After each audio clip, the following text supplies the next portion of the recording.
G'day there, Malcolm. How you doing? Yeah, not too bad, mate. You know, same old story, mate. Same old story, yeah. I hear you bought a rally car. Yeah, mate, yeah, I have bought a rally car, mate. Can you imagine it, mate? Yeah. Thought I'd give that rallying a bit of a go, mate.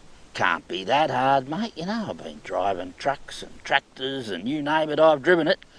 So I reckon I can master driving a rally car, mate. Yeah, yeah. It's one of them old Triumph 2500s, mate, you know. All set up, ready to go, mate. All I've got to do is sort of get in and drive the bugger, you know. But I do have to get my licence, my rally licence. I don't think that should be much of a problem, mate. Probably just a form to fill out and some money to pay, I should imagine. I'll look into that, you know. And but there is another problem, mate. There is another problem, and that's got to have a navigator to go rallying. Oh yeah, yeah, mate. So I'm sort of thinking, who could I ask to do that, mate? You know.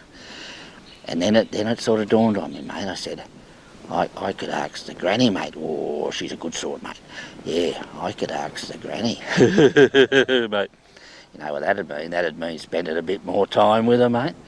I mean, going away for rallies, mate. Mate,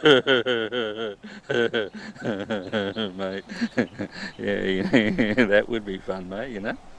And so that might be a good thing. So, you know. Now, apparently, so the story goes, you know, way back in time when she was a young fella, mate, or a young girl, she navigated for her old man, you know, way back. So she knows a bit about it.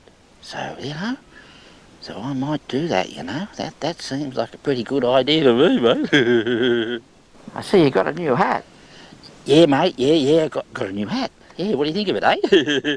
Yeah, pretty fancy, eh, mate? You know, needs a bit of a run-in, I think, mate. Looks a bit new, you know. Now, the old hat was getting pretty tardy, mate. You know, I was getting a bit old and a bit dishevelled, mate, you know. Starting to fall apart, to be honest, mate, you know.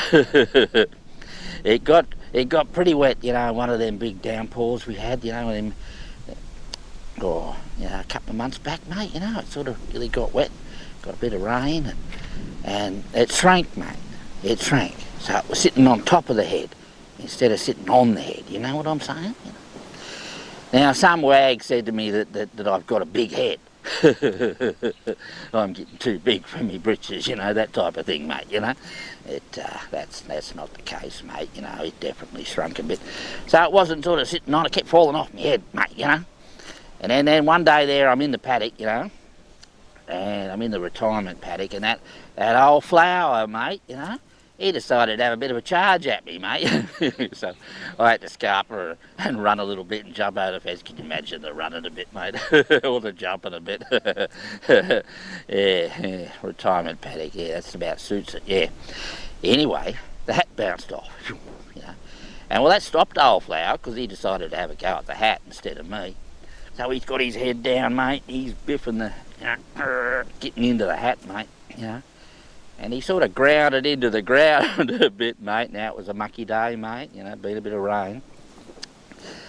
And it was a bit of a mucky area in the paddock too, you know. And, yeah. Anyway, once the old flower got bored with that and wandered off, I went and rescued the hat, but it was squashed and mangled a bit, mate. But I managed to get it back into shape, you know, pushed it back into shape and managed to get most of the muck off, you know, and it was still, you know, that was it. I wasn't going to buy a new one, you know, it just sort of had a bit more character to it. Couldn't get the smell out of the bugger though, mate, you know. Mate, you know. Anyway, what I did then was I got home, you know, and I'd seen the granny, you know, in town, you know, and she must have seen the hat and thought it was a bit daggy. And so when I got home there one day, at the back doorstep, here's this new hat. It's a birthday present, mate, from the granny. Oh, she's a good sort, mate. Mate. Anyway, mate. So, you know, what do you think of it, eh? You know, pretty good, mate. Yeah. Yeah, so I took that as a pretty good sign there, you know. The granny buying me a present, mate. Anyway, mate, I better be on my way and let you keep on filming, mate. Yeah, I'll see you around.